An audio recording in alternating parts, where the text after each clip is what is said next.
Festive season is upon us, and if you've been watching Tech 360, then you might have been thinking of saving up for the iPhone 17 Pro Max in cosmic orange. But if you're not an iPhone iOS sort of a guy, then maybe you'd also consider the Google Pixel 10 Pro XL because you want stock Android.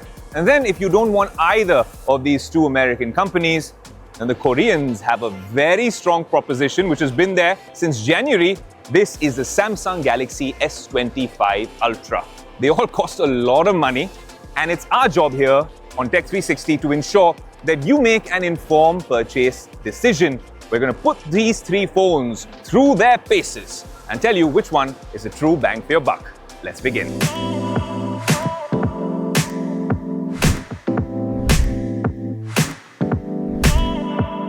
If you're spending so much money on a flagship, then you want battery life and you need juice to last the day. So what we did here on Tech 360 is we charged all devices to 100% in the morning.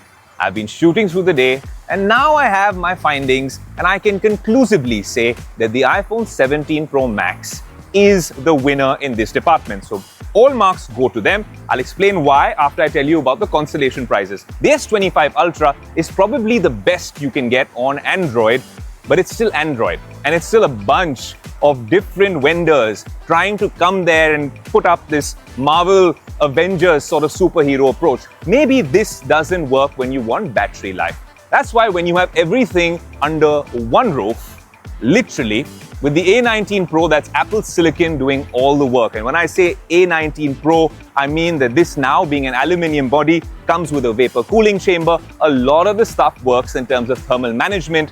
Basically, if you're buying a flagship device currently in the market in 2025, if you're going to your chacha and your chachi and asking them for a Diwali gift, battery-wise, the iPhone 17 Pro Max is the ultimate winner. Now, if you're spending so much money on your smartphone, then you want a really good camera. This one's a little complicated. Let me break it down for you. If you're talking about still images, a lot of us are passionate budding photographers, smartphone photographers, and these things with their computational photography algorithms can do a lot. AI thrown into the mix and all the cool features they're coming up with, you have a bunch of use cases that you might want on your flagship smartphone. The iPhone 17 Pro Max, in terms of a still photo or just an image, you take it out of the box, take a photo, it does a fairly decent job. Just look at these photos, will tell you the whole story. The Pixel does use a little bit of machine learning and AI to sharpen the bus number. The iPhone's literally done what my eye is seeing. And then the Samsung Galaxy S25 Ultra, which is known to have a very good camera, is trying to get this shot, but there's a little bit of flicker. It could be me holding it with a little tremble in my hand because I have nearly 4 lakhs or 4.5 lakhs rupees of phones in my pocket. But comparing all of them, the reason I say it's not that easy is because still images wise, if you want the best output and you have only one shot, I personally think that the Pixel has always been the undisputed king.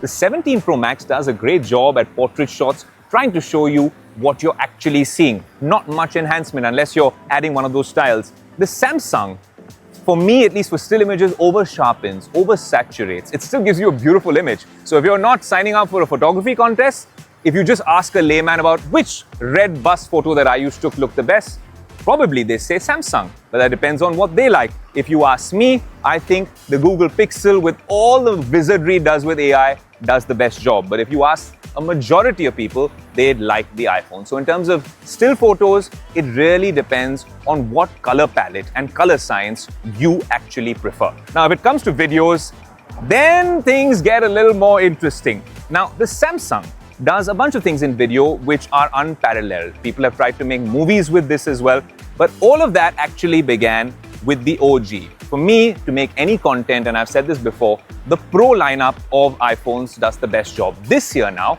across the iPhone 17 lineup, the fact that I have dual capture as a content creator, the fact that I can now shoot on the selfie camera with a square sensor, all those things have really upped the ante when it comes to iPhones even more. Stabilization on 4x, on 8x, sensor shift. This is a pro filmmaker's dream. Then again, the Samsung S25 Ultra is also fairly decent because it has great zoom capabilities. The lenses, the sensors work. In low light, it performs well as well. Video-wise, I'm not a huge fan of how the Pixel takes videos. It is totally dependent on what you seem to like in terms of output. Image and video, all of them are great devices. I personally think that the iPhone is great in terms of video and the Pixel is fantastic in terms of photo. Lovely weather here in Mumbai, and also gives me a chance to understand how the light's falling on these devices and what these displays are all about. Now, if you look at the iPhone and the Samsung, theoretically it's one thing, practically it's something else. Theoretically, the Google Pixel is supposed to have the maximum nits of peak brightness. If that confuses you on a spec sheet, we don't talk spec sheets here on Tech 360. We tell you what it's like in the real world.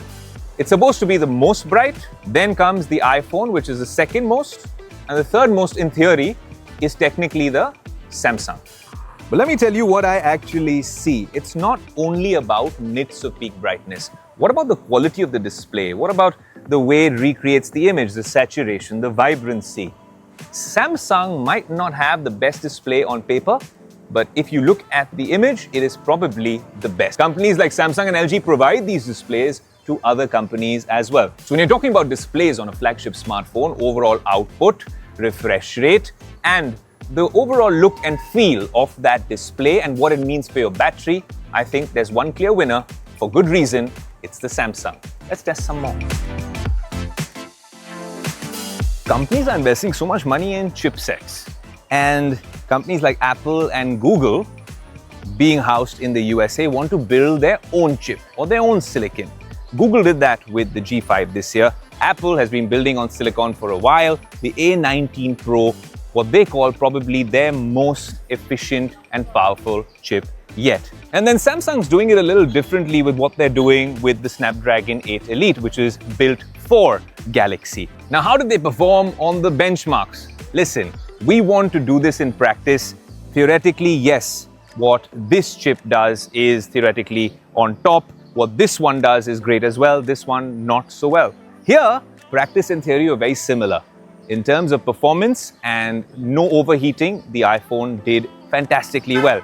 And the Samsung matched it in every aspect, whether you're playing a game, whether you're recording 4K video, editing graphics as well. Somewhere, somehow, the G5 on the Google couldn't keep up. So while this isn't as flagship-esque as it was promised, it still gets the job done. But if you need to edit high-end videos, use graphics, play a lot of games, then probably the Samsung is your best bet. But if you're in the Apple ecosystem, because of everything they've been doing with their silicon and their vapor cooling, these two are comparable. They match up, but the verdict is still to come.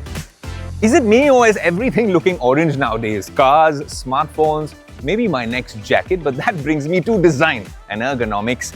Starting off with the iPhone, I will actually save my verdict for the end of this particular segment. Let's start off with the Samsung. And in terms of design, if you don't like it, then you're never going to like a Samsung device because it looks so plain. The edges have gotten better, they've rounded them a bit. It comes with a stylus which is very functional, but this is a utilitarian design, it's functional. So this is definitely third in a 3-horse race. So then it comes to these two, the iPhone 17 Pro Max and the Google Pixel 10 Pro XL. Now which one comes out on top? A lot of people will be fascinated with the iPhone and it looks great with these orange colors. But sometimes you've got to give the OG its credit. This camera plateau, the look being different, Pixel's been doing this for years. And honestly, if you see a Pixel device and you were to hide which brand it's from and just look at it dispassionately, I think this is the best looking device and the easiest to hold, to take a selfie. The iPhone obviously is a status symbol for so many, but the OG is the OG. This one's not too far behind.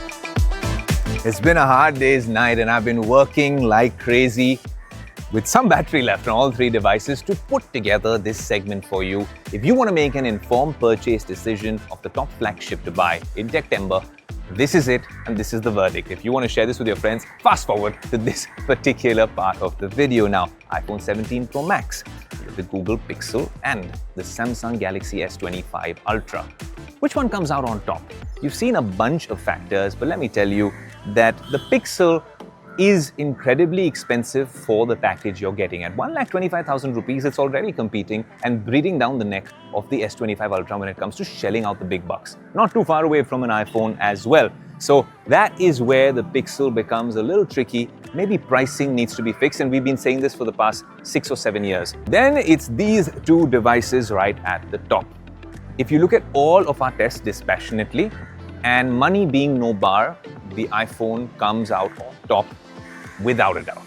But if you don't want to be in the ecosystem, you don't buy that argument that you need to buy an iPhone and then AirPods and then an iPad and then it just goes on endlessly.